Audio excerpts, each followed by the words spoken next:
What is up, everybody? Welcome to another episode of the Road to Liberty podcast on the Think Liberty Network. As I'm your host, Token, as always, and tonight we have a very special guest. He's a guy that I've been listening to for years. He's he's the first libertarian podcaster I ever started listening to. He's a host of the wildly popular podcast, author of many books, New York Times bestseller, Dr. Tom Woods. Dr. Tom Woods, how are you doing tonight?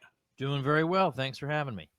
It is a pleasure to have you on the show tonight. Like I said, I've been listening to your show for years. Your book, what was it? Real Dissent. Your book was the first libertarian book I'd ever read besides Ron Paul, because I think most libertarians get into libertarianism through Ron Paul somehow. But after Ron Paul, it was kind of you that steered me closer into libertarianism. And I've been listening to your show for years. It's a great honor to have you on the show. Thanks for coming on. Very nice of you to say. Thank you. So one of the reasons I wanted to have you on the show is a few months ago, you had a little run-in with a lot of the same people that my page and my podcast have been having a run-in with. You've aptly called them the Loser Brigade, which I wholeheartedly agree with. They are a bunch of losers, and it was real funny to see their nonsense kind of jump the shark and go into the stratosphere. Instead of just trolling my page for months and months, they decided to go after you, one of the original libertarians and one of the guys with one of the biggest libertarian podcasts out there. So that all went down. I decided to ask you on the show, and you agreed. So I reached out to them like, hey guys, I'm going to have Tom Woods on the show. Here is your chance. Here's your opportunity. Ask any question you want. Right? Isn't it in good faith? I was hoping, they'd come and say, well, what are your thoughts on this? What are your thoughts on that? Let's clear the air on some of these things. And one of them got back to me. And he wanted to know if you would endorse a policy of putting gay kids to death, which seemed a bit absurd to me. And then I asked him, hey, that's an absurd question. Since it's so crazy to begin with, would you even believe him when he says no? And his response was, no, I wouldn't. Nothing Tom Woods can ever say or do will ever change my mind about him.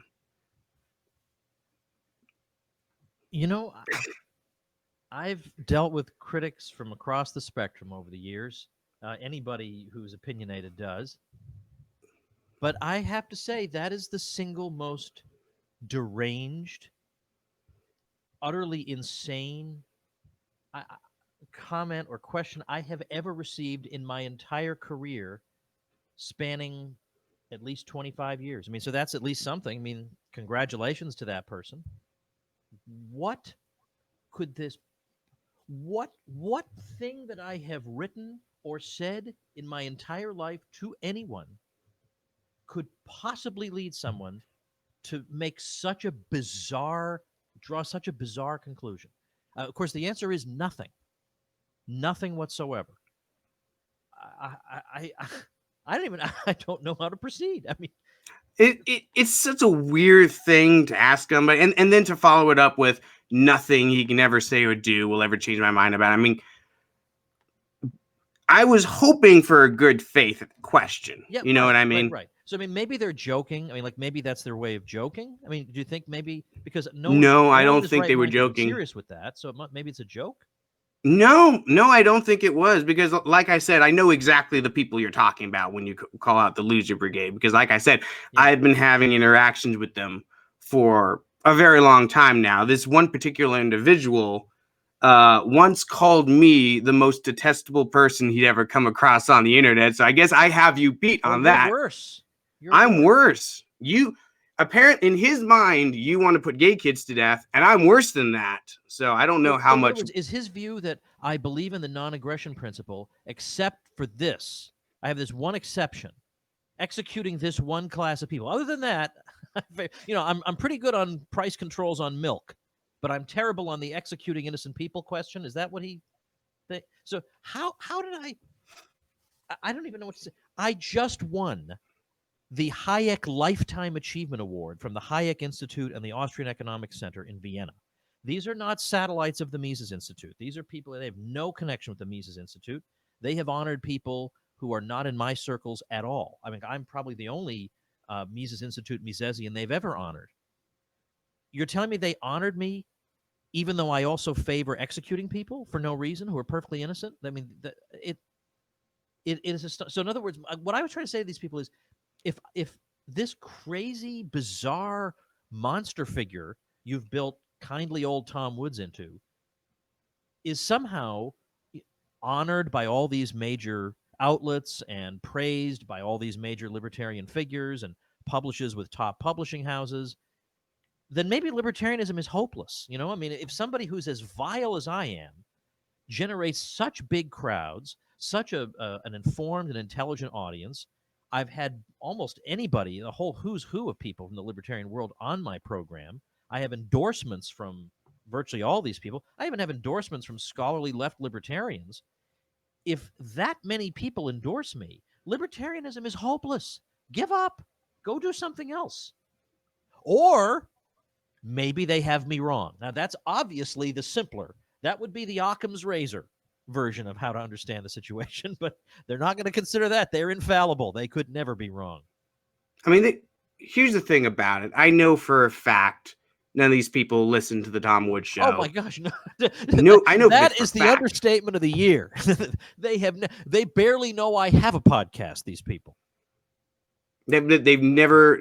I guarantee you, none of them have ever read a book. In fact, this one particular individual has admitted multiple times that he doesn't read at all. Well, there's a surprise. He didn't strike me as a reader. No, he doesn't read. He doesn't read anything. But he is one of those people that will get on left-leaning websites and pull up attack ads written by people and use that against libertarians. Funny thing that he'll praise he'll praise Ronald Reagan to the moon. Loves Ronald Reagan, but you're the monster. The guy is like an establishment toady. And half of the people in the group I call the Loser Brigade, which for people who, you know, sounds like inside baseball to a lot of people. We're talking about people of no distinction. We're not talking about, I'm not taking like real scholars or anything. These are none of them are scholars. And by the way, you can still be a worthy human being and not be a scholar. I just mean they have no scholarly people among their ranks. They are literally just people with a Twitter account. I mean, that is it. They've accomplished nothing for libertarianism whatsoever. And they have a fixation with bizarre interpretations of things I do and say. And these are the same people who think Ron Paul is a white supremacist. Ron Paul, they think, the kindliest man in the world, is actually a white supremacist. But then when it turns out that when it comes time to nominate somebody for the Libertarian Party presidential nomination, I want to nominate a radical libertarian, of course, because I am a radical libertarian, apart from my deviation apparently on executing people. But other than that, I'm pretty radical. that one deviation. Right? Didn't Rothbard say that everyone's allowed one deviation? That's yours. but anyway, the point is, I want to nominate the radical libertarian. They always want to nominate some stuffed shirt, washed up GOP guy. And they accuse me of being the right-wing fuddy-duddy. No. I'm the one who does not want to nominate people from the GOP. I'm the one who does not slobber over establishment figures the way they do. One of them even wrote an essay saying, the establishment's really not all that bad. The establishment basically wants free trade, basically wants freedom of movement. They've got some issues, but their heart's in the right place. I mean, they honestly think the establishment's heart is in the right place, and the real threat is from Nazis in the United States. This is not normal. Normal people do not think that way. No, absolutely. And it's funny that you bring up Nazis, because the definitions of that particular word seems to be very fluid. I remember one time I was defending people's free speech on college campus. This made me a Nazi apologist. I guess I should be happy that I wasn't a full-fledged Nazi for that. Just an apologist for them, I guess. I don't know. It's a kind of a weird thing. Yeah. It's also funny that these particular individuals, like for example, they're all about the identity politics stuff, right? Which I absolutely detest, right? And they'll use that identity politics stuff to artificially give authority to anybody who isn't white. Well, so here I come in. I'm Puerto Rican. I'm like, oh, well, how about that? They're going to artificially, they're going to listen to me because I'm not white. But here's the funny thing. When you're a non-white person and you speak out against people who are into identity politics, all of a sudden you become white automatically. And see, now I'm white passing as a result of this. Yeah. So I lose my Puerto Rican status because I have wrong think. So you can't win. Either way, you can't win. It's unbelievable, and of course it's absurdly patronizing. We love to have you people around as long as you're going to echo what we say. As long as you say the things we expect you to say, then you're fine. I mean, so they really do look at non-whites in the most embarrassingly patronizing way imaginable. That they're there just to be pawns, just to shut up and be predictable. They want to be able to predict everything that comes out of these people's mouths. I on the other hand, like the beautiful tapestry of normal life. I don't like comic book characters. I don't like cardboard cutouts. I like real people who have a diversity of opinions, who surprise me. This is the same reason I can't stand Mitt Romney. The guy's never surprised me once. Likewise, I don't want to be able to look at somebody and say, because you belong to this party, or because you identify in this way, let's say you belong to this group, and it could be you're a boomer, or it could be you belong to some interest group or whatever, like some business group. I don't want to be able to predict every last thing that comes out of your mouth. And unfortunately, with, for example, most Democrats, I know exactly what they're going to say about everything. Most Republicans, I know exactly what they're going to say about everything. And yes, by the way, okay, boomer is a legit phrase. That is a legit phrase when used correctly. There is clearly a boomer ideology out there, whereby you have people who believe, that the police are basically good guys who are being put upon for no good reason by malcontents, and the military is great. We ought to stand up and salute. And I'm going to pledge allegiance to the flag using a text written by a socialist, and I'm going to salute my president. And they talk like this, and it makes me crazy. And yet, as I say, there are so many people I can anticipate their every single thought. That is how the left libertarians and leftists think about and want Puerto Ricans and Hispanics to be, and blacks to be. And this is how they want every non-white to be. They want them to be like the boomers, with a well thought out ideology where they can predict and script everything that's going to be said. I like people who take one position here and another position there, and I don't know what they're going to say about the next thing. That's why Michael Malice is one of my best friends. It is so hard to pigeonhole that guy, and half the time I don't know what he's going to say next, and he'll have some weird, bizarre take on things that surprises and interests me. And so he's not a cardboard cutout. And what is the attraction? What is this desire to force people into these molds where we can predict and script everything they're going to say? I much prefer real flesh and blood human beings. Yeah, absolutely. And then speaking of Michael Malice, by the way, you also mentioned that episode of his in your episode about episodes, and that I remember that when he interviewed dude, that was absolutely hilarious. I love that. Yeah, a lot of them also wanted me to ask you about your quote unquote relationship with Christopher Cantwell, because you had him on the show all those years ago.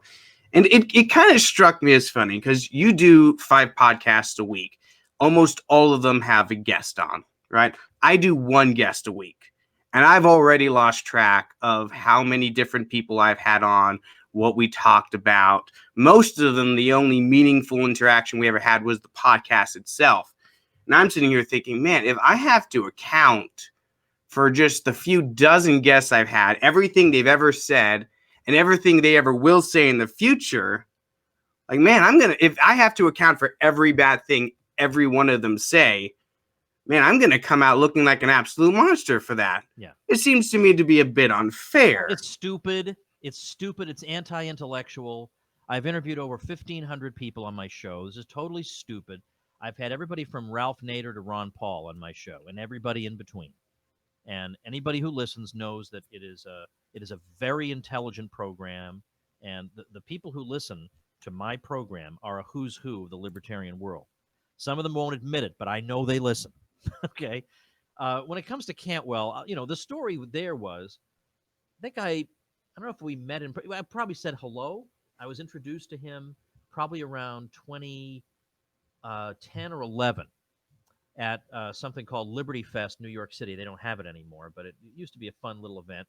And he spoke there, and I spoke there. And at that time, I was much more of a stickler about language than I am now. And his talk was just obscenity after obscenity. And I went up to the organizer and I said, I will never appear on the same program with this person again. It was the first time I ever heard him speak, and I was hoping it would be the last. I just not my style at all. Now, I'm not saying other people can't enjoy that kind of style, but it's not for me, and I just didn't want to be part of it. But then a few years later, there were some really vicious attacks coming out. I mean, after Ron Paul's campaigns were over, the libertarian movement really kind of blew apart. And some of the unity that Dr. Paul had fostered, I mean, because we all remember this. I mean, you may be, you look pretty darn young to me, so I don't know if you remember the Ron Paul campaigns even. I But was just old enough to vote, oh my, but I had the boomer ideology back then, oh okay, so just I as you did. described it. I used to. Well, and by the way, that's why I get so impatient with them, because I feel like, look, if I saw my way out of that, why can't you? I mean, listen to me. I'm going to pull you out. Well, anyway, um, after Dr. Paul's campaigns, we did at that time have a kind of unity, because you would have people who were kind of lefty, kind of righty, kind of idiosyncratic, but we all loved the fact that we had this unrehearsed, authentic man speaking up against the whole world. And when he would talk about war, he wouldn't just say, "Oh, it's terrible that American servicemen are dying." He would say, "It's terrible that all these innocent foreigners are dying." Like, those were always the invisible people, the foreigners, right? And by the way, he's supposed to be the white supremacist these days. How deranged would you have to be? This is the guy who's worried about non-whites being murdered around the world, unlike John McCain. But McCain's the great establishment hero who's sort of respectable. If I'd had John McCain on my show, not one of these Loser Brigade people would have hesitated at all, would have had any No, problem with that, right? Because they love the probably would have establishment. praised you for it. They love the establishment. They would have had no problem with that. So anyway, so Cantwell started writing a few articles. I don't remember them vividly, but what I do remember was he was really pummeling people who wouldn't have been attacking people like me during the Ron Paul campaign, because we all loved each other in those days. We were so happy that this phenomenon was occurring in our lifetimes. But they really spun off into their own thing, and so I was getting attacked. Some other people, good people who have actually done something for the libertarian movement, were getting attacked. And Cantwell went out and smashed them in some articles. Now, I didn't smash them because they had some institutional affiliations, and I was with the Mises Institute. And if I smash them, then it's a civil war between the Mises Institute and these. And I just, come on, I don't want to do that. So Cantwell was writing these articles, and in some cases he was. This is long before he became a white nationalist. He wrote these articles kind of defending me. So I thought, well, it's a thankless job defending the old man here. So I'm going to, in the goodness of my heart, I'll have the old bastard on the show. So that was the thinking there. Now people say, "Oh, but he was pretty bad then." No, come on. I knew that he was an edgy, foul-mouthed ANCAP. That's what he was in those days. Unless we're going to take the hysteria level up to 11 and say the Free State Project is also white supremacist, the fact is he was still a co-host of Free Talk Live at that time. And Ian Freeman, who ran that thing, who is not a right-winger by any possible stretch of the imagination, said at that time, the year I interviewed Cantwell, he was just an edgy ANCAP. The other stuff didn't come in until much later. So this is the guy's own co-host, for heaven's sake, saying that. So what? I don't know. Maybe he did say bad things in those days. I don't know. But if his own co-host is unaware of it, what the hell do you expect of me? So anyway, if you listen to the program, there's nothing objectionable in it. Nothing whatsoever. That episode. You can go to tomspodcast.com. You can do a search on page for Cantwell. You can listen to it. There's nothing objectionable in it at all. So yeah. So other than that, I don't endorse or have anything to do with Cantwell. I had him on because he'd written those articles. And then what the Loser Brigade does is they quote me saying, "Thank you for saying things I wish I could say but can't." And then they just leave it there without noting the year, so as to make it sound like what I'm really saying is, "Chris, thanks for being an anti-Semite and saying all those anti-Semitic things I wish I could say."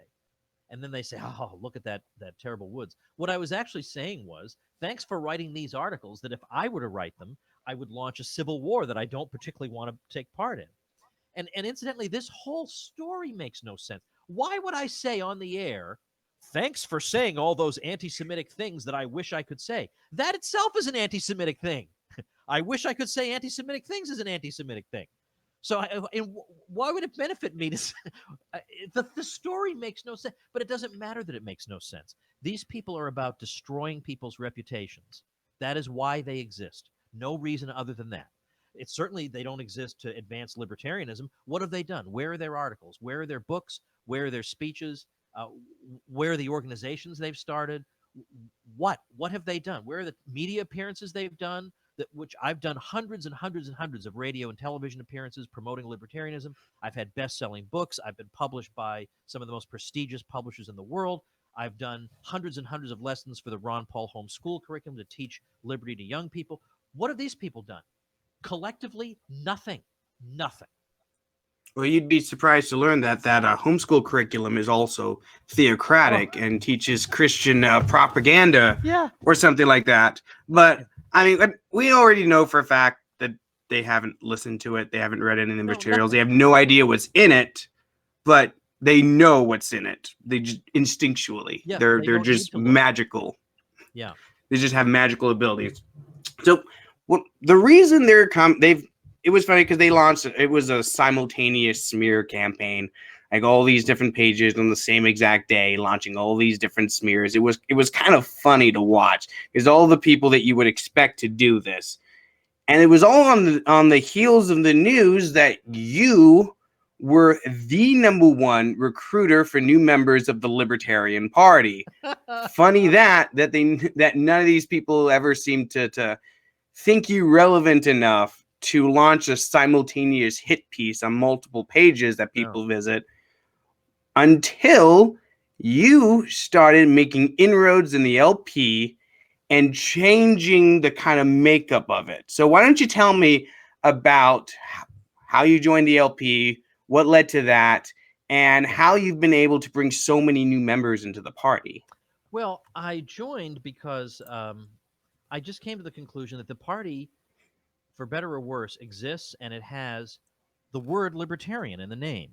So whether we like it or not, it's going to reflect on us. In other words, the general public is not going to look at the Libertarian Party and say, "Well, this is probably not a good representation of libertarianism." As far as they know, it's the only representation of libertarianism. So whether we like it or not, this party exists, and the way it projects libertarianism, the way it reflects it to the public, is how the public is going to learn about libertarianism. So I feel like I can't just sit on the sidelines anymore and say, "Oh, well, the Libertarian Party is terrible." I feel like I have to do something to make it a bit better.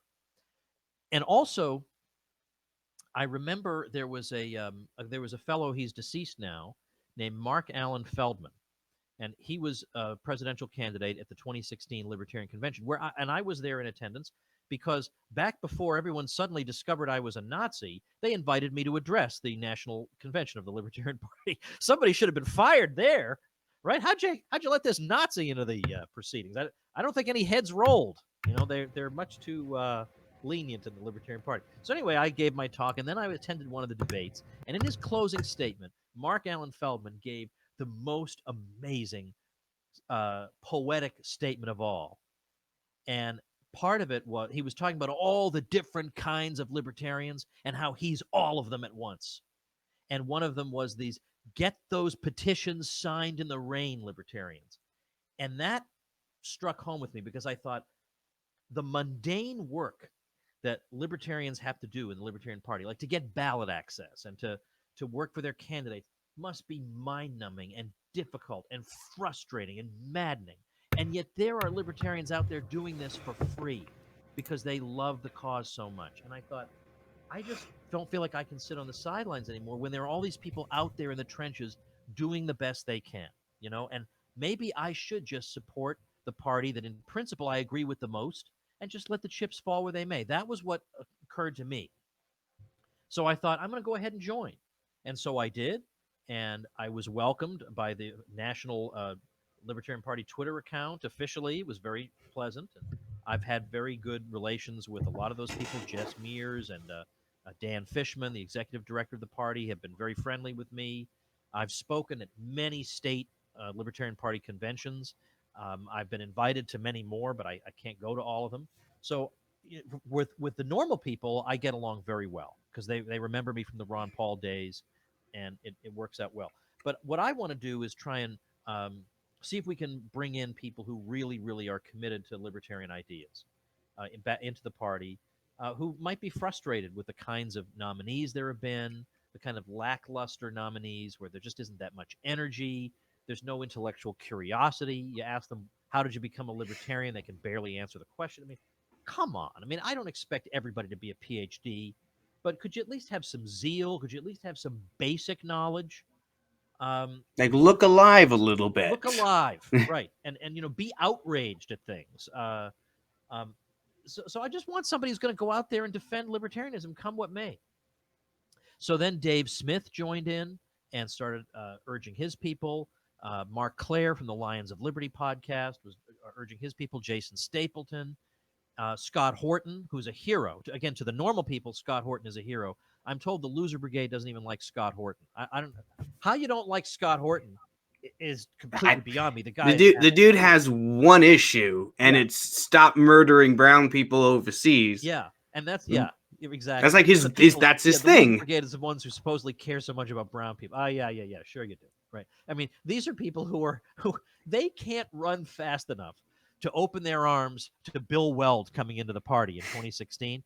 They could not welcome him fast enough, even though he had fallen for all the Iraq war propaganda. And yeah, it's true. Later on, he said, yeah, that was a mistake. Wow, geez, that guy's passionate. See, I fell for all that propaganda too, but the difference was I was 12. Yeah, right, so I have a legitimate excuse. And then later, you did penance by starting a libertarian podcast. I mean, if they had, the way I put it is, if they had bombed Los Angeles instead of Baghdad, and Weld supported that, and then came along and said, well, I admit that was a mistake, we would not accept that as being quite enough. I would need a little more than that, But for some reason, when it's non-whites who are bombed, suddenly the very people who claim to defend them just don't care. They say, oh, nobody's perfect. No, yeah, sure. He led to possibly 1 million deaths and 2 to 4 million people displaced, but hey, nobody's perfect. I think you're giving them too much credit. I think that they would just be fine with bombing white people as well. I don't think that they would. I don't think they would care the color of the skin of the people they're blowing to pieces. It always struck me as kind of funny to me. If someone proposes stopping someone from entering the country, they're a white supremacist, they're a racist, they're the worst person in the world. Not advocating for closed borders, by the way. This is an example, all right? Well, there's listening. Context matters. But if that same exact person stayed in their home country and you bombed them to pieces, that's okay. That's a forgivable sin. You're not a white supremacist for that. Stop at the border, white supremacists. Blow them up in their own country, in their own home, while they're celebrating a wedding or worse, going to school, that's okay. And by the way, I am not the sort of person to because I don't, like a normal person, I don't call every person on earth a racist, the way the Loser Brigade does. However, I will say that I think it's just a fact that if the targets of these bombings did not look different from us, I think it would be harder for them to get away with doing so much of it. I do believe that. So there is actually a legit racial angle they could be taking here, and they don't, because they almost feel uncomfortable being anti-war because they have to be anti-war with terrible people like me. If they would just realize I'm actually not a terrible person, so it's actually no problem. But anyway, so the whole point of the libertarian thing was we wanted to just get somebody who would represent us well and not have a leadership of the party that spends most of its time criticizing fellow libertarians. I mean, every time this person does this, he gets ratioed on Twitter, and once wrote this really weird tweet saying, it's okay to be ratioed because for some bizarre reason. But being ratioed means you get more replies than you do likes, and it means you're being pummeled. He's being pummeled by his own people, saying, why are you talking this way? Why are you criticizing this person or that person? Why are you nitpicking, of all people, Woods? And by the way, he finally conceded on Dave Smith's podcast. He finally said, look, I'll grant you, and then he listed a bunch of people, and I'll grant you Woods. So he'll even after, he started this whole thing. I don't sit around saying, let me attack this. It never occurs to me. I'm busy.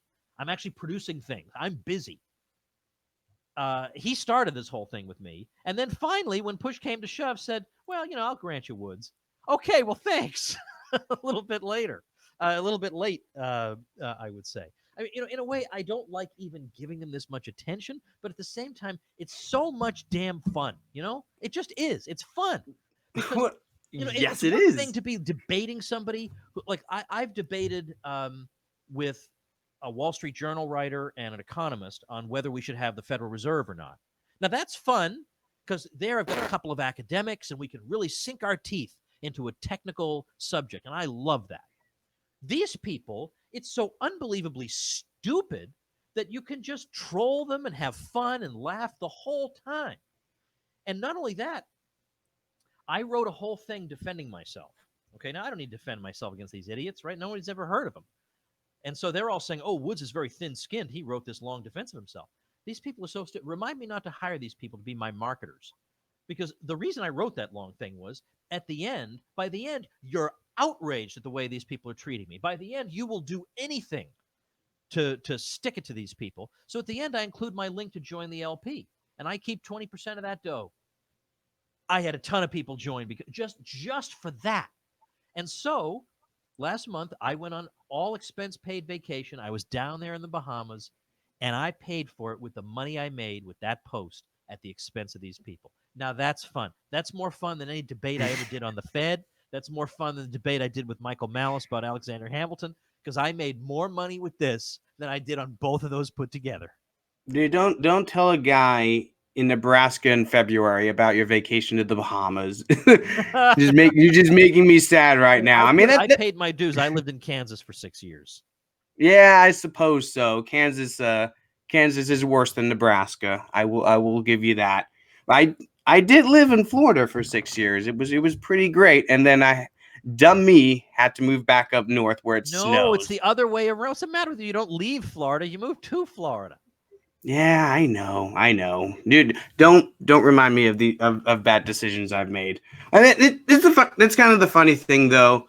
I've been an active member of the Libertarian Party since 2016, so not too long, but long enough to see a huge monumental change in the party from when it began to where it is now. Some of the old timers up here in Nebraska tell me about their 2012 state convention, where it was 7 people in a kitchen. That was the LP of Nebraska state convention at the time, right? This last weekend, we had our state convention. It was over 100 people, and we had presidential candidates. We had Jacob Hornberger was there. Adam Kokesh was there. Josh Smith was there. Joe Jorgensen was there. Lincoln Chafee was going to come out, but he got bogged down in the snow, so he didn't quite make it out. But there's a huge difference between the party now and where it was, not just in 2012, but where it was in 2016. There's a lot of excitement for where we're going now. There's a lot of good candidates running for president right now. So why don't you just give me some of your thoughts on where the party is, where it's come from when you first started, joining the LP, and maybe some of your thoughts on the candidates running for president. Well, there's definitely been a welcome shift. There's definitely an influx of a lot of good people. Gene Epstein, who is a frequent guest on my show, who's formerly with Barron's, chief economist of the New York Stock Exchange. I mean, he's got credentials down his arm. His son Jim Epstein actually works for the Reason Foundation. And they both say, I've got the most ecumenical libertarian podcast in the world. And I appreciate that, which is exactly what I'm trying to do. I have a very, very intelligent listenership. They're not bad people the way they're being portrayed. They're smart people like Gene Epstein. You're going to say Gene Epstein's a bad guy? Come on, what's the matter with you? You got to be some kind of emotional hypochondriac. And these are the kinds of people I feel like are coming into the party now. Are these well-educated folks who do indeed listen to my show? I've done demographic surveys. I know the type of people who listen to my show. And this is what the Libertarian Party needs. People who have read deeply, who don't just read science fiction and nerdy stuff, but they really know what libertarianism is, and they love it. And they love the beauty and elegance of it. They love they're passionate about justice, genuinely. And this draws them into the party. So I think we have a lot of enthusiastic people there, not people who just mindlessly pay their dues, but people who really, really want to take part in things. And of course, a major part of that is the Mises Caucus of the Libertarian Party, which is, of course, not affiliated with the Mises Institute, but is taking its inspiration from Ludwig von Mises, the economist. And those people, led by the heroic Michael Heiss, have done amazing things. They're all young. They're all young people who have built something really significant that is generating a lot of enthusiasm and excitement. I mean, the enthusiasm and the numbers and the excitement are with the Mises Caucus. And yeah, of course, they get smeared and people make things up about them. I mean, genuinely make things up about them. I mean, almost anything you hear said bad about the Mises Caucus, you're going to assume is a lie. It's unlike anything I've ever seen. I mean, I've been attacked by neocons who are like the lowest of the low in terms of nastiness. The neocons look like Mother Teresa compared to the attackers who attack me and the Mises Caucus. But they're doing great work, and they've done tremendous fundraising work in terms of monthly contributions. They're just getting started and not ever going away. So get used to the fact that the party is going to be libertarian. It's not going to be milquetoast, washed up Republican Party losers. And for better or worse, in terms of, maybe we won't get as many votes as some other candidate got, but we'll get members of the party who do things, actual members of the party. When I started this thing, I mean, I don't know what the numbers are now, but there weren't even 15,000 members of the Libertarian Party in the entire United States. And that's astonishing. You just got something like 4 million. How many votes did Gary Johnson get? Millions of votes. It Yeah, something translated around to that. nothing on the ground. Nothing. So Yeah, it was funny because I was one of those guys, 2016, super excited about the presidential election, and we did see a bit influx of people coming into the party and showing up at LP meetings. The thing is, though, once the election was over, all those new people were gone because they were in it because they didn't like Trump or Hillary, not because they were excited about the ideas that Gary Johnson and Bill Weld came forward with. So, I mean, there's your problem right there. So, sure, you can get people to come in, but they're going to disappear. You're never going to see them again, right? Because they're not brought in by the ideas. They're not brought in by the principles. They're not libertarians. They just don't like Trump and Hillary, and nobody likes Trump and Hillary. They just didn't want to vote for those two and wanted someone else, anyone else, and we just happened to be that somebody else for them. Carl Hill says there is not a greater enemy for a libertarian than a slightly different libertarian. That seems to be that seems to be the case in a lot of cases, but with me, it really isn't, because like Gary Chartier would be a left libertarian who has some views I don't agree with, but I find him a fascinating and very intelligent person. Likewise for Sheldon Richman. There are some opinions he has that I don't agree with, but I find him a very smart, very sharp guy who's been in the trenches for years, and I'm glad he's around. And I recently did an episode of my show where I said, I think the episode was called "How to Be a Human Being," and I said, look, here, I'm about to do something that I don't hear anybody on the other side doing, which is, and I picked out Roderick Long. He's a professor of philosophy at Auburn University. Okay, not everybody's heard of him, but he's a left libertarian, and I've known him for a long time. And we're not on good terms now, unfortunately, which is a shame to me, because there's no reason we shouldn't be on good terms. But I said on my show, look, I disagree with Roderick Long on some important things, and I find some of the things he's said and done to be absolutely bewildering. But at the same time, he's a very smart guy who's done some very important work, and I'm very glad that he's around. Now, is that so hard? Is that so hard? Why is it that we can't do that? In the mainstream of society these days, nobody can do that. It's you support this one thing, so therefore everything about you is horrible and is to be ignored. It's very disappointing to see libertarians just lamely following that cultural trend. I would expect more from free thinking libertarians, that we of all people should be able to say, I like that thing about that person. I like those three things about that person. Everything else is a train wreck. But I like those three things, and doggone it, I'm going to support that person on those three things. This has become almost impossible. And it's only people on our side. You know, we're supposedly the closed minded, right wing, fuddy duddy evil people. But we're the only ones I ever see saying, hey, that person over on the other side really has an interesting insight. I mean, for example, there was a person in the Loser Brigade who, to his credit, shared on Facebook an episode of my show featuring Scott Horton. Now, Scott was saying all kinds of great anti war things. And people were saying, why are you sharing an episode of The Tom Woods Show? And he said, well, it's totally unobjectionable. It's an interview with Scott Horton. What's the matter? And they just pummeled him. Like, they couldn't say, well, you know, Woods is good on that. He sure is good on that. Good for him. They could not bring themselves to do this. I mean, that's the sign of a fanatic. That is the true sign of a fanatic. Now, and also, if you watch the Super Bowl, you're a sheep, and your opinion doesn't matter. Oh, that whole thing. Yeah, I also addressed that. Right. Oh yeah, I found that funny because you run into those people, I run into those people. I say, hey, did you guys see the game last night? Oh, bread and circuses, man. The government wants you to like sports. Why are you doing this to yourself? It's a funny thing. So I wanted to get a few listener questions in real quick before we run out of time. Okay. This one's from James Harold. He said he wants to know what your thoughts are on Trump nominating Judy Shelton to the Federal Reserve. Okay, yeah. So just to answer these quickly, Joe Salerno at the Mises Institute has an article on Judy Shelton. It's called something like Judy Shelton supports sound money and lots of it.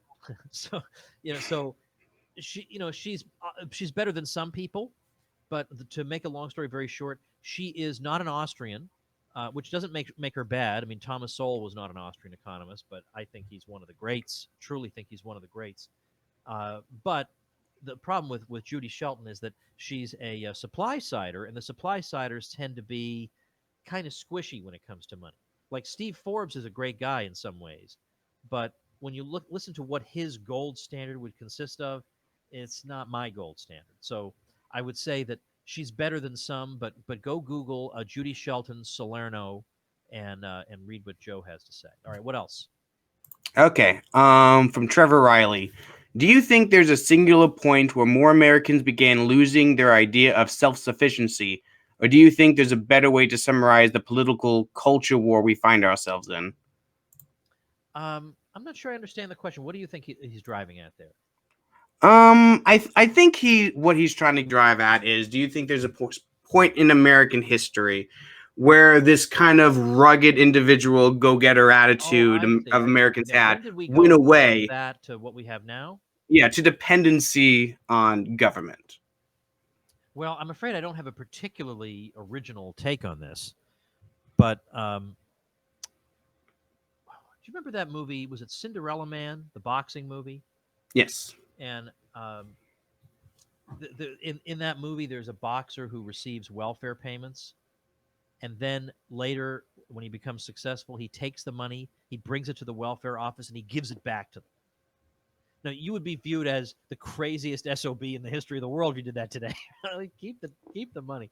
But yeah, I mean, look, it obviously what happened in the 1930s, but particularly the 1960s.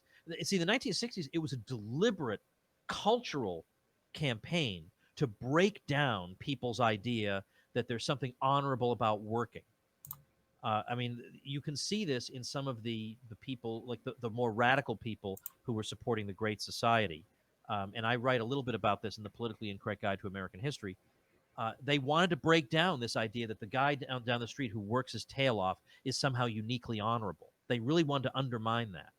And they wanted to give the impression that people who receive so-called public assistance, they're not getting charity. They're getting what is owed to them. Like we owe them this money. And when you upend people's moral calculus like this, it's hard to get it back. And especially now where people are led to believe that wealthy people are just parasites. They contribute nothing, and they are the reason that I'm poor. And that's just poisonous. That's absolutely poisonous. And for example, and also, like, for example, when we look at the Soviet Union, during the years of the Soviet Union, obviously, if you got rich in the Soviet Union, that meant you had connections somewhere. It was not because you were an entrepreneur who satisfied consumer desires, right? It was you. Um, you obviously had political connections of some kind. And so when communism went away, people still were clinging to this idea that wealthy people must be bastards. They could not shake that. Even though the situation was now different, they couldn't shake that idea. So I think that's what's happened. Okay, this one is from Jeremy Westergaard. Which Democrat candidate would you most enjoy watching go against Trump in a general election? I think they'd all be interesting to watch. I think Bernie would be tougher for Trump because Trump just is not briefed on the issues. And Bernie, I think, Trump will have his one-liners, but Bernie would have a lot of facts and figures, and Trump would be stumbling, and he'd be partly doing a Me Too and partly warning about socialism. And I don't think he'd be as effective against Bernie as he was against Hillary. But I think Joe Biden is just an embarrassment. The media just can't even if they were inclined to cover it up at this point, they can't cover all these crazy, bizarre tangents and gaffes. So and plus he's not funny. And Trump, for all his faults, at least is an entertainer by nature. Joe Biden ain't no entertainer. He's a mediocre thinker, like Trump. Trump is smart in some ways and not smart in others. Biden seems like not smart in everything. He's just, and so to watch them, I think Biden would get absolutely killed.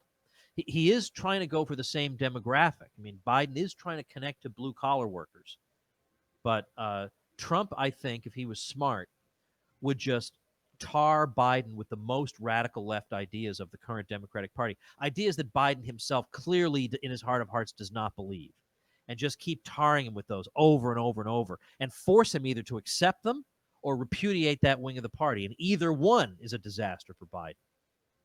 Yeah, but it would be hilarious. And we did almost an entire episode here about his corn pop fiasco.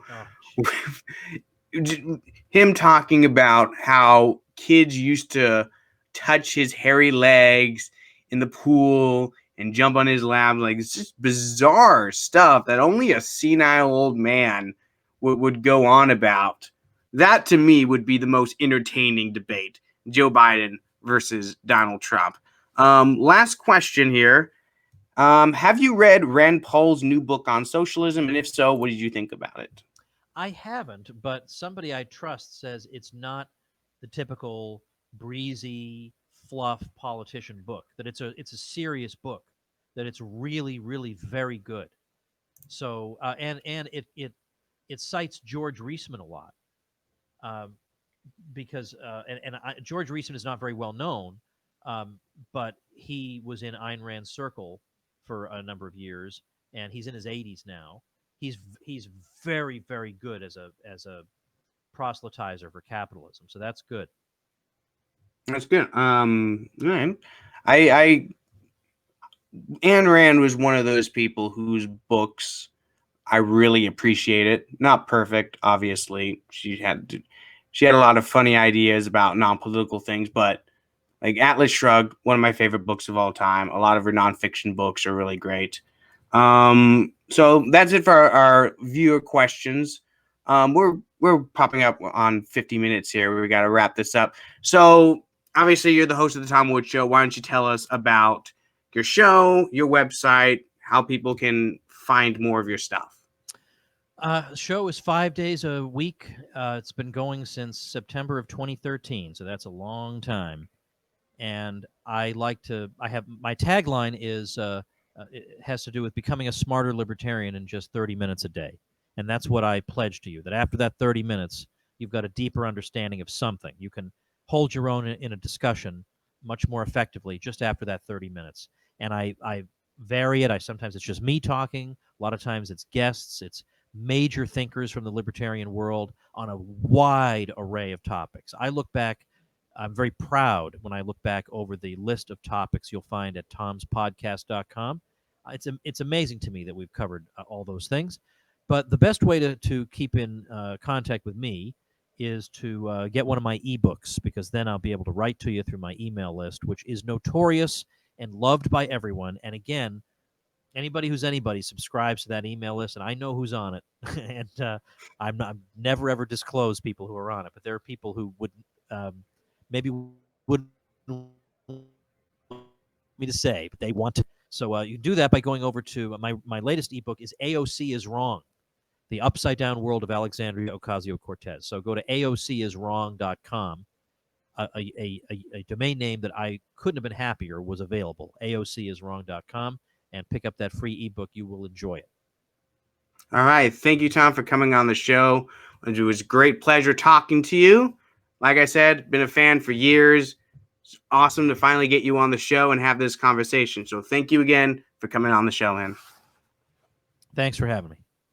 All right, everybody. Remember, the website is think-liberty.com. That's think-liberty.com. That's where you find all our new episodes. If you want to listen to old episodes of the Road to Liberty podcast, you can listen to our feed, but new episodes are not going on there. So that's just for old episodes if you want to see them. All right, everyone. Thank you for listening. You have a good night.